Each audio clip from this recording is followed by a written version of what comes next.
Hello everyone, my name is Ron Hayes.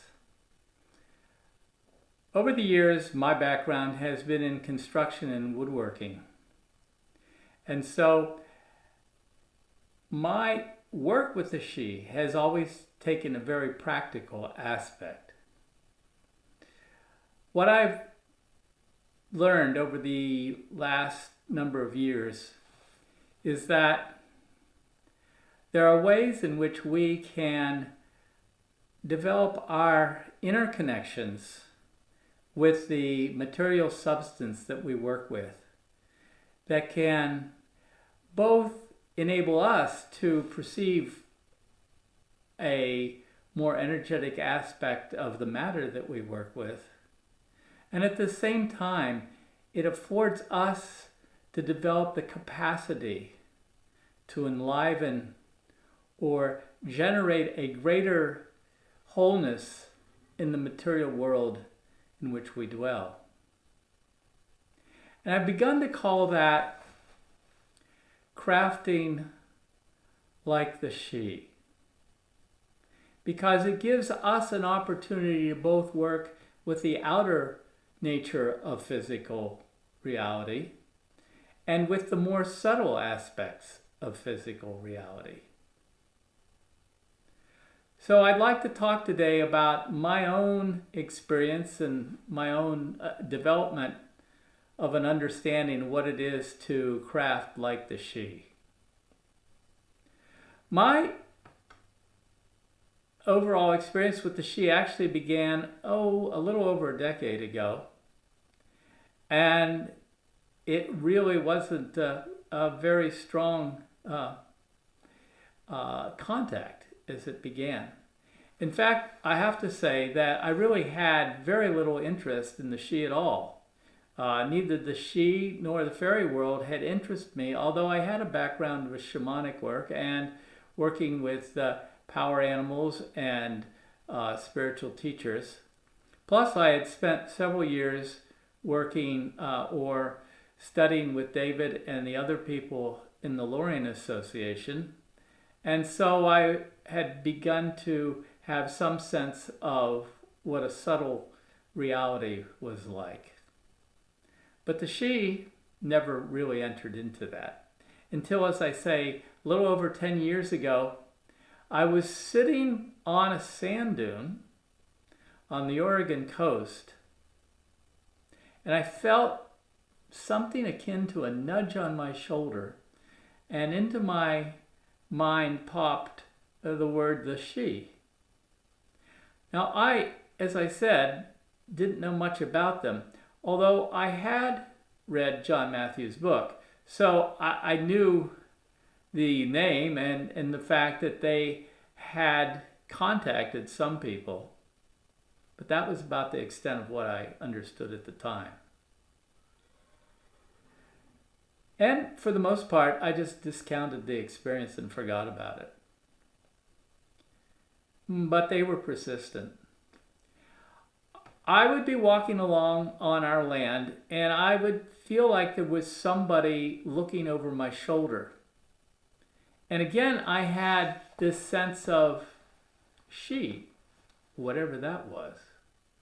However, about at the same time, or a little after that, both Jeremy and David began to develop a connection with the she, and in putting together a card deck, which we now know as the card deck of the she.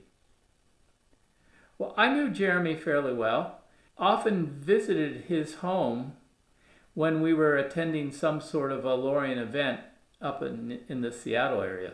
I heard and began to see that they were putting together this card deck, and Jeremy was doing the illustrations, and I had an opportunity to see some of the first looks or the first paintings of the card deck, and they were very interesting and afforded us an opportunity to talk a little bit more about our experience with the she. And as this went on, I began to actually take my own connections or my own prodding, nudging more seriously. This went on for a bit of time, and by that time the card deck was published, and I had started reading up again about that and having a better sense of the she, but I really didn't have, I would say, a really strong push towards developing an ongoing contact or more of a contact with them. That all changed during one drive. We had been staying at Jeremy's house because we were going to be going to a retreat center and go through a ceremony of ordination. I, among other people, had been involved with a ordination class that was part of the Lorraine Association. And I remember distinctly we were all standing around Jeremy's class. We were all standing around Jeremy's kitchen. And I can't recall exactly the topic, although it might have been the she that morning. Then we got into our cars and I was driving with my wife.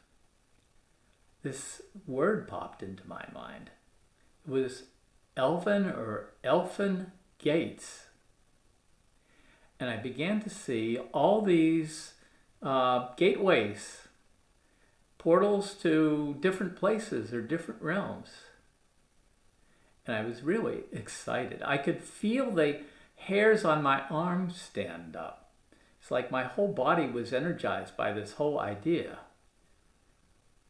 And I think I was thinking along the lines of the Elven people that you see in the Tolkien movies, the Ring trilogy. And so I felt, wow, this is really important. And it was important enough for me to, when I went home the next day, register the domain name Elven Gates.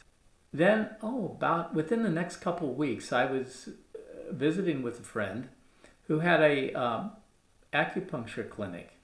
And I was talking about this idea of making gates and how I was interested in these beings, these she beings or elven beings. And she said, well, she had really been interested in building a new gate for her clinic. Well, we both got quite excited about this, and we were talking about all sorts of ideas. And we even had similar dreams about this gate. So I began to see it somewhat as an Oriental gate, and I drew sketches and I showed them to her. And she said, well, that's not quite what I think we should do. And she showed an arch that was upside down. She said, I think that's more in line with what I'm thinking about. So I began to develop more sketches and we went back and forth. And then the practicality of the cost began to enter into the conversation. And unfortunately, she said, I don't really think I can afford all that. But I wasn't going to quit. I decided to go ahead and craft what I've now called the entry gate because I wanted to do it. I felt like it was really important to follow through on this concept, this idea, and build it. It was a labor of love, and it was, you might say, a long courtship period. It took me at least, I think, 2 years before I was actually finished with the gate. During that period, Jeremy was holding workshops centered around the card deck of the she, and he decided to do one at our home. And I remember the gate wasn't done, but enough of it was done that the 2 posts and the 2 arches were completed, though there wasn't any way for it to stand up, and it was more like half completed. So I kind of shoved it all together, and he and I carried it out, and we basically tied it to an existing gate to our house, just a small gate, so it would be ready for the workshop. Well, I continued to work on it and get a sense of what it could become. And as I did so, I found myself inspired to create entirely new ways of working with wood than I'd ever done before. And at the same time, I wouldn't necessarily consider that I was interacting with the she on this gate. But Jeremy was planning to do a workshop the following year, and I really wanted to have it ready for his workshop that time. And so I did. I got some help, and we installed it on a different location, and it became the entryway to our home, which is where it still resides. And it was at that point that I had a really strong experience during the workshop of the sense of the she wanting to connect more strongly with my and our human experiences in our physical world. It was during that workshop when I had a very strong sense of the presence of the she. We were invited to go outside and go to a place and see if we could create a connection with the she. And I'd felt that their presence had been there during the course of the workshop, though I hadn't necessarily had a strong personal connection. So I went to my shop, and I remember that I was gazing up at some higher shelves, and there was an old electric motor and some other things, and I felt this really strong curiosity about like electric motors and things that they really didn't have in their world. And this was the beginning for me of the recognition that during the process of working or living or engaged in our lives, we can invite them to participate with us. And I've since discovered they have a very strong interest in exploring the physical world, because for them, we have an entirely different capacity to, say, come in contact with matter. The matter that we experience throughout our lives is a foreign country to them. And through us, they can explore. They can explore this foreign country. So that was the first time I realized that I could bring them into the process of the work that I did in my shop. And I began the process the kind of exercise that I wanted to remember them whenever I went into the shop. In order to be reminded, I put a little, one of the she glyphs that I had made as a template up on the door to my shop. It's a process that I've continued ever since. But I want to backtrack a moment and talk a little bit about my second gate, which I've called now the ring portal. The idea for the ring portal actually arose at about the same time as my conversation with my acupuncture friend. I had a conversation with a friend of my wife's, and she too expressed an interest in having a gate built. She had a large home and a long walkway, and she wanted to put this gate at the beginning of the walkway. And she even had a very good concept of what it was to be. She had grown up in China as a child, and she had always wanted a moon gate. Well, I wasn't really sure at all what a moon gate was, but we started looking at pictures online, and we saw these circular gates, which are quite common in China. So I had a good sense of the overall form that the gate was to take. but I really didn't know much about the specifics. So I would go and I had a special place where I like to try to create a connection with the sheep. And I had learned to use a process with the card deck of the Sidhe, with the gate cards, visualizing the 4 gate cards and stepping into the how. And then asking if there were any Sidhe around, if they would be present. And I would start to visualize what I had in mind and basically ask to be inspired by them.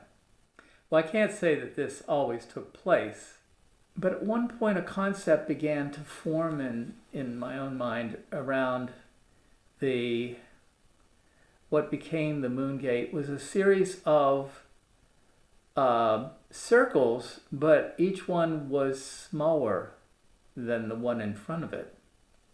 Much like you see the step lens of an old-fashioned camera, with a series of large, smaller, and smaller steps. And so I began to see that, and I could visualize the various parts going together, and I started to sense that they needed to be separated. But at the same time, I was getting the feeling that there was an energy flow, and each ring, because of its diameter, had a slightly different frequency associated with it. I wasn't entirely sure what this energy flow was, but I felt that it was important in order for the portal to function, to enable this energy to flow freely. Now, I'm a pretty practical guy, and when I see 2 pieces of wood next to each other, my first thought is, how am I going to fasten them together? And my mind usually goes to bolts or nails or some type of fastener that will penetrate one piece and then connect it with the next piece. I was talking to the Sidhe about that and saying I had come up with this idea that I would have 3 rings and each ring would be separated by a band of copper, and then I would bolt the whole thing together and it'd be a unit. I got a distinct, that's not the way to do it. And I had a felt sense that if I was to bolt them together, regardless of what I used, whether it be iron, steel, brass, or bronze, it would impede the flow of energy around each one of the circles. And it would alter or even eliminate the blending of those energies between the 3 rings. A problem. I really was a bit stuck on this because I didn't quite know what to do. But I continued to hold a certain openness towards that idea. And it came to me that it wouldn't be all that difficult if I glued them together. And I took my idea to the Sidhe, and I got a sense that that would be fine because there was no penetration between the wood. The wood was simply attached to one another. And I was using waterproof glue, so I wasn't particularly concerned about the whole thing falling apart. So that was really my first real sense that in working with the Sidhe, I could begin to develop a sense of how they see the world in energetic terms, not just physical terms. So my third major project was the arch portal. And again, I was working with a friend, but this time it was a little bit different. I had done a large construction project on our home, and so we had gotten to know each other fairly well. And I had learned that she had a strong inner connection with subtle worlds, and she had some connection with the she. So we could actually talk about my own work with the she. And she said to me, I want to have you build me a gate, and I want you to do the work with the she that you've been doing.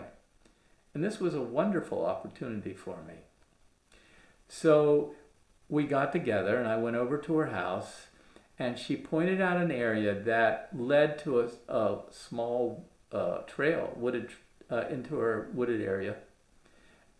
And on either side of where she pointed out, there were two fairly large trees, and they rose up, and then their branches arched over each other. And so I went home, and I started to contemplate what the design of this portal would look like. And the arches immediately came to mind, and that this portal would need to have some form of arch. And then as I kept working with it, I saw it as 3 arches. And it's all this, it is that creative process where certain things come together. And so I showed her my initial concept drawings, and she liked them, and she said, I'd like to add one more thing. I'd like to have a small niche or something where I can put crystals or other objects. And so that was where the idea of the copper leaves came from.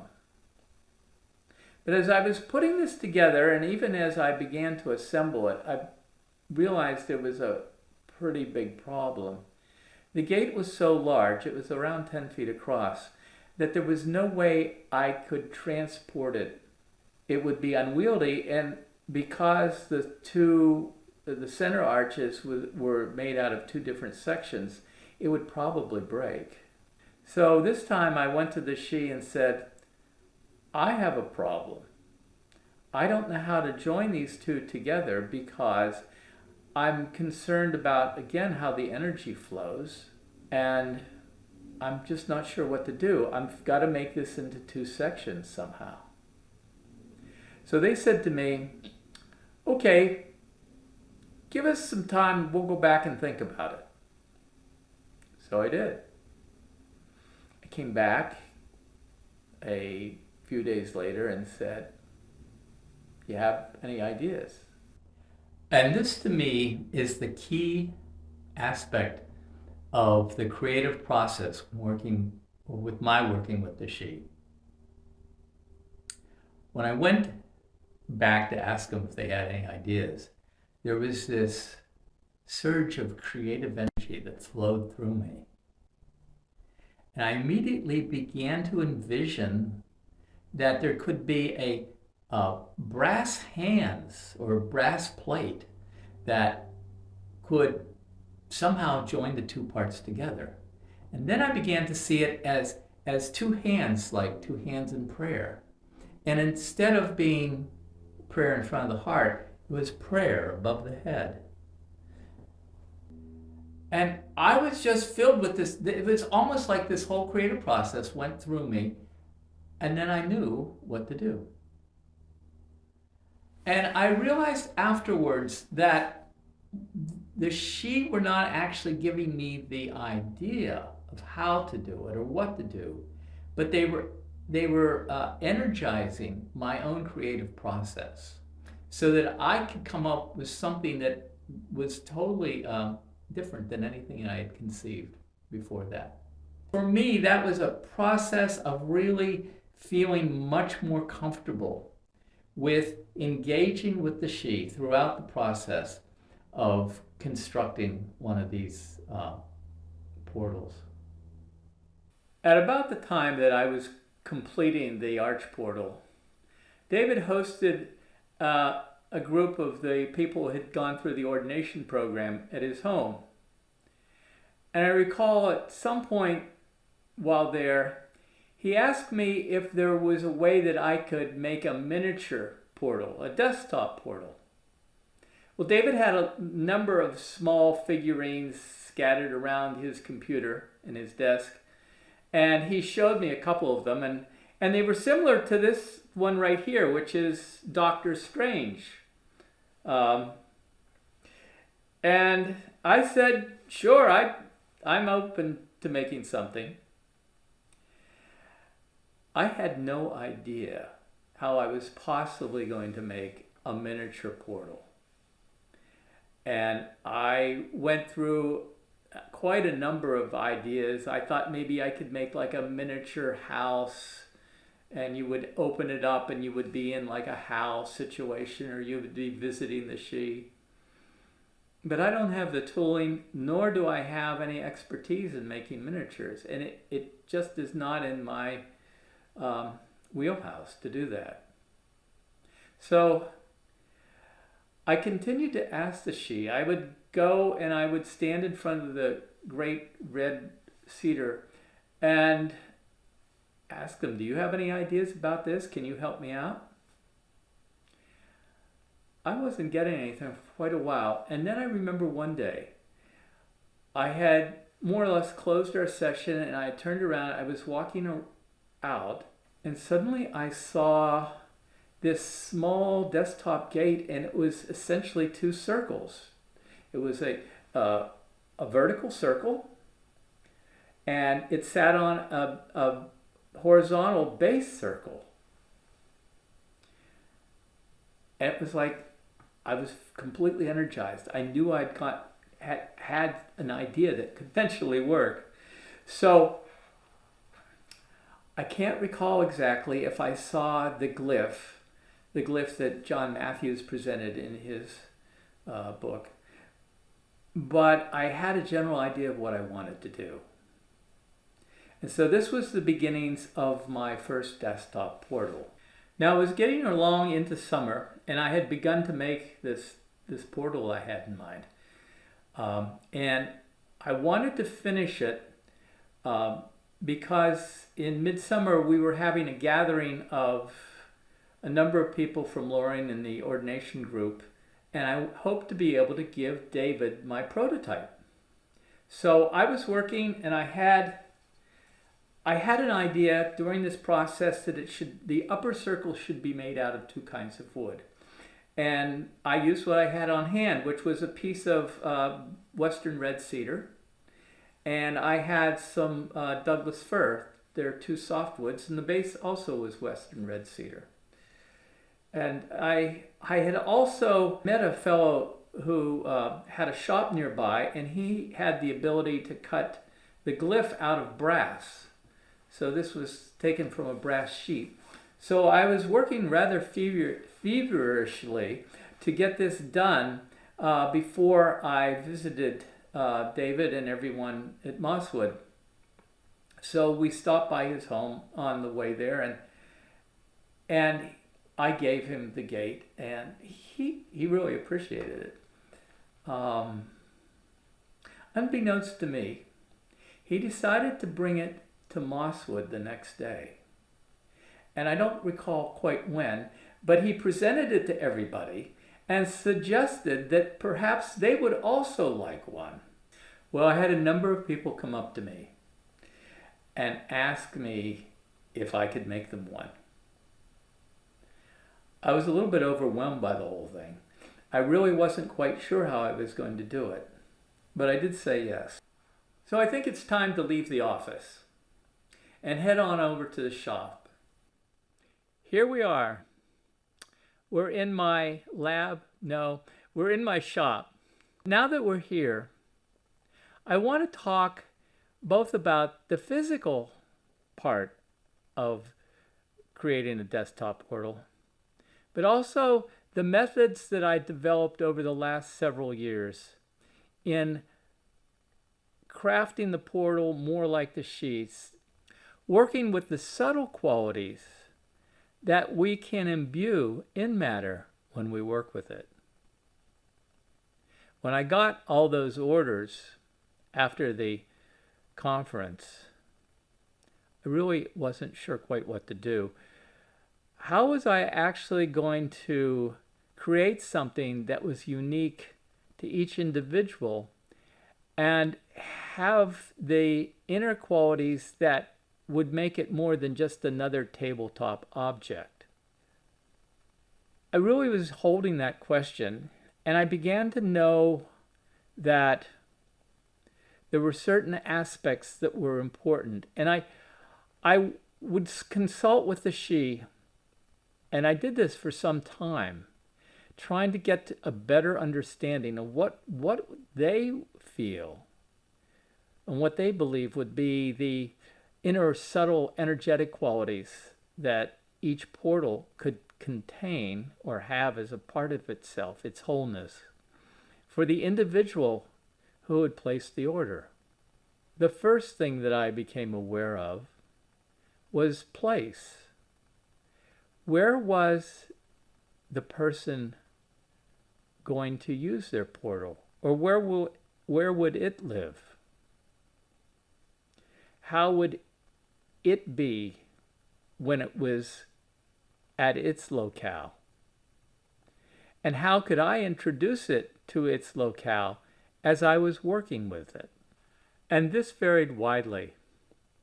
I remember one person who was a psychologist, and she wanted to have her portal in her office where she saw her clients. And she wanted the portal to assist her with the help of the she in gaining a greater understanding of the conversations that she had with her clients. Another person wanted her portal to be in her studio because as a painter, she wanted the she to give her more inspiration. I recall someone else who traveled widely, and he wanted me to understand that the place of the portal would be with him, and so he sent me photos of a number of different types of land masses in the locations where he traveled. It came to me from the she was what quality would the person like to have their desktop portal contain?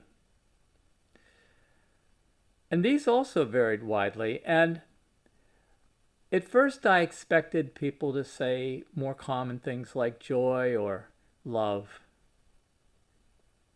But a number of people expressed the quality in more than one word. Like to enable them to be comfortable with situations they encounter, or enable them to have the ability to convey their understandings to someone else. And in some ways this overlapped with intention, but usually people could distinguish the two. Then it came to me as, how am I actually going to infuse, shall we say, their portal with all these qualities? Well, one of the things that I did was I either Zoomed or spoke with the person on the phone. I got a larger sense of who they were and what they wanted. We had long conversations, often a half hour or even an hour. And so I had a sense of that human person, and that I could contain within myself. Now we might talk about that as beginning more of a sense of their ennui. But I didn't describe it in those terms then, and I'm not sure if I would now. But I did have a sense now, a felt sense and an impression of each person. And that enabled me, when I was doing the final assembly of the portal, to infuse, as I said, infuse the material substance with the qualities that they had expressed. So that's a little bit about the inner workings that I've developed with the desktop portals. And now I'd like to talk a little bit more about the process of making a portal. When I start working with a desktop portal, I have to obtain the materials for it. And that usually means that I need to go to a lumber yard or a yard that specializes in hardwoods. And I have to pick out some boards that will become the new portals. And this is where my first real connection with the physical aspect of the project begins.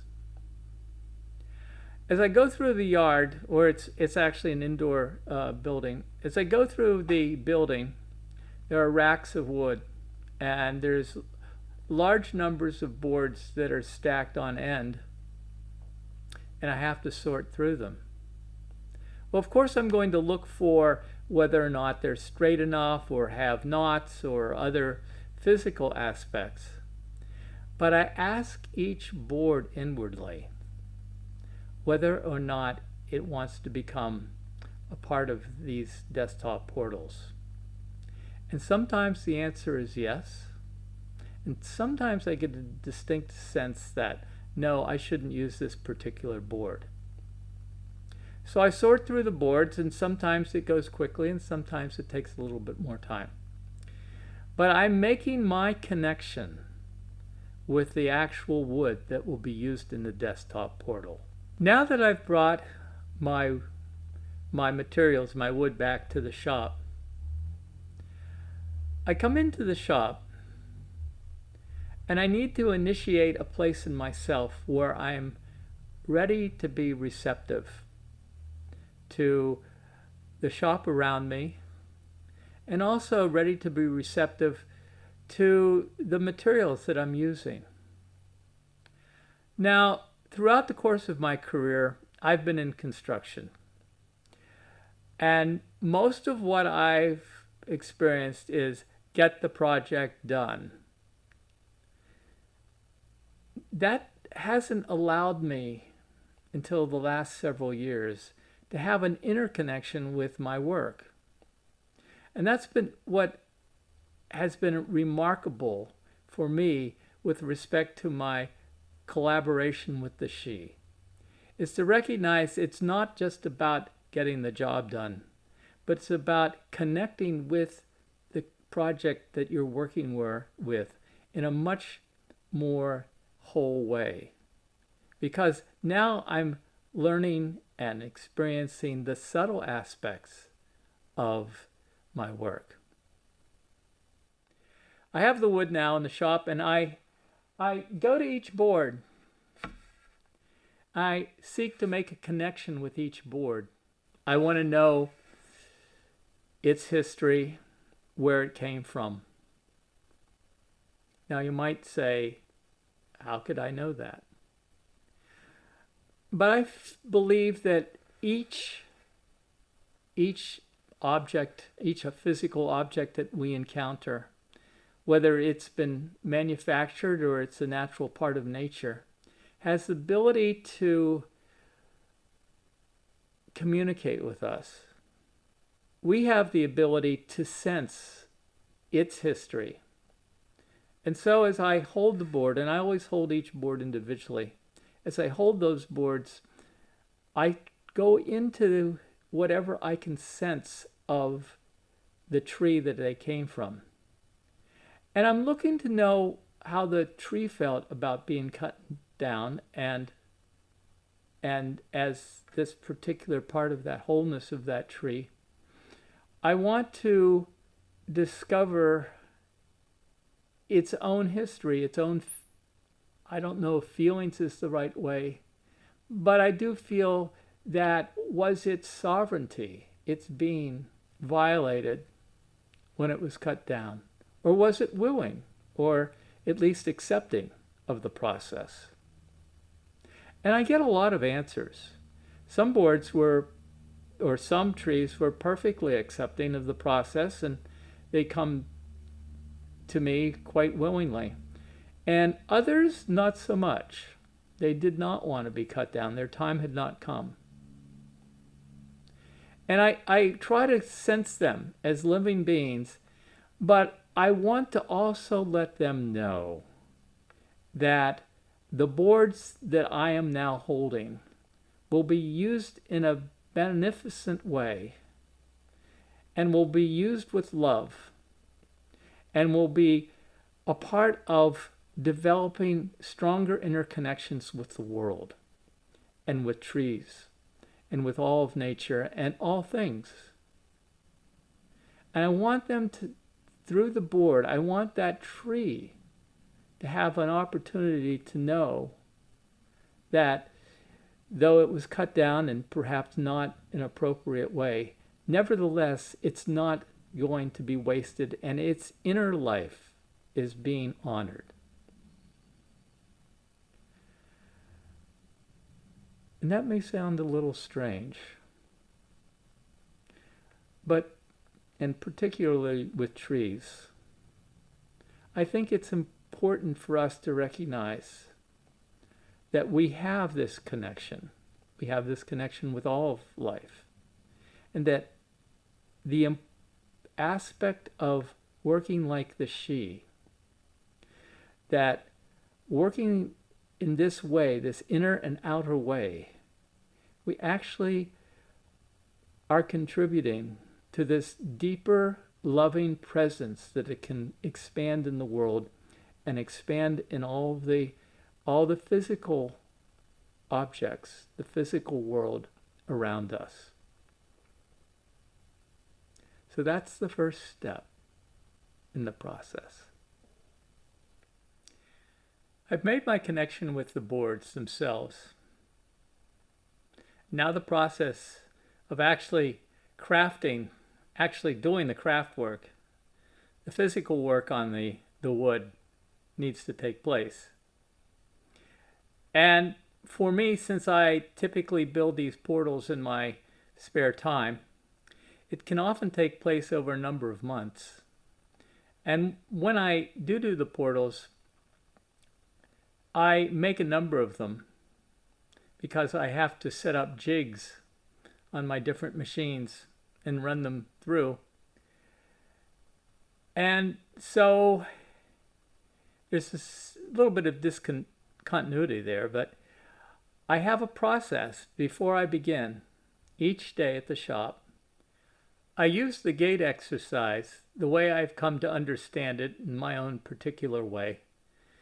And before I start work for that day, I will go through the 4 gates, and then I will begin to imagine the work that I'm going to do, the machines I'm going to use, what I hope to accomplish during the day, which doesn't always work out, and try to envision that entire process and all the little steps that I can consider for this day. And sometimes it's only that I'll be cutting the boards on the table saw behind me. And maybe I've got more in mind for the day, but I try to visualize that as best as I can. And then, standing in the how, so to speak, I invite the she to participate with me this day. Now, I'm not sure if they come or not, but I want to give them the opportunity to be here, to experience my work and the work on the portals, and to make any connections that they would like to make. So that's how I begin the day, because once I get started on the woodworking process, I'm very focused on the task at hand. I have to consider what I'm doing, but I'm also working around quite dangerous machinery, and I have to be present as much as possible. Now that is not always the case. I do find that when I'm doing something simple like hand sanding a piece, particularly at the end of the project, I can be much more engaged with the sense of the wood or whatever it is I'm handling at the time. But if I'm working around heavy machinery, which I usually am in the wood shop, I want to make sure that I'm present to the situation around me, and that I'm moving my hands and my body in such a way that I'll be safe. I want to share also a little bit about the actual process of making a desktop portal. There's quite a number of steps, and I'm going to outline them here because once all the steps and all the parts are made, then comes the assembly. Now, previously I mentioned that in my prototype I used Western red cedar and Doug fir, and now I use cherry and maple. The cherry represents the red blood of humanity, and the white, the maple, represents the white blood of the she, or as I like to think of it, the starlight in the blood of the she. And they're joined together because we're joining two worlds together with the desktop portal, the realm of the she and the realm of humanity. But to do that, I have to glue the two boards together. So I run them through the table saw and I size them so that they're both the same size. And I glue up relatively long links together using clamps. And then when that process is done, I have to edge them again and make them just the right size, which I do with the jointer and with my chop saw. Now I've got these square blanks of cherry and maple together. I also have to make up the base, and again, I make up a square. How do I actually turn them into circles? Well, I do that on a machine called a router. And first I have to actually locate the centers of each piece. And to do that, I've created a little jig that allows me to center each board in my drill press and drill them with a small 1/4-inch hole, which will be later used in another jig so that I can turn them as they are cut away by a tool called a router. After the process of creating the round circles is complete, the pieces for the desktop portal will go through a number of other processes. The base has to be drilled. There's a number of sanding processes that need to take place. When all the pieces are finally complete, it's time to put them together. And so you may wonder, well, how do these three subtle energies, how are they infused within the project or this person's desktop portal that I'm working with? And I use a process, and I start it by using the gate exercise and creating that inner place in myself, my inner how, where I'm receptive to the subtle energies that the person wants to infuse their desktop portal with. In that place of standing within my inner how, I ask the she to participate with me and ask them to invoke with me the qualities that the person has requested. And in front of me, I have my notes and the photographs of the place where their desktop portal will reside. And I take the impression of the place within, and I hold the intent that they have for their portal within. And I sense in myself the quality, as I understand it, that they wish their portal to embody. And I allow all of those three to merge within myself. And I ask my she colleagues if they will help me. And then taking the portal and holding it, I allow all those aspects, all those qualities, all those energies of place, intention, and quality to flow out through my hands and into the material substance that makes up the portal. And I allow that energies to flow until I know that the process is complete. And once complete, I close the howl. And so it is with each portal that I work with. And I've found during the course of this work that there's a whole inner world that I had never known existed. An inner world of connection, not only with the materials and the desktop portal, but a connection with the people that I work with. And I found myself journeying to places that I've never physically been, but sensing the energy of their land and their place. And I've learned about qualities that I don't personally exhibit or have much familiarity with. And so I feel that this whole process has really broadened my own humanity. And I feel that this is really what the Sidhe bring us. They bring us an opportunity to find more wholeness in our daily lives and more wholeness in our perceptions and more wholeness in engagement with our world in a very practical way.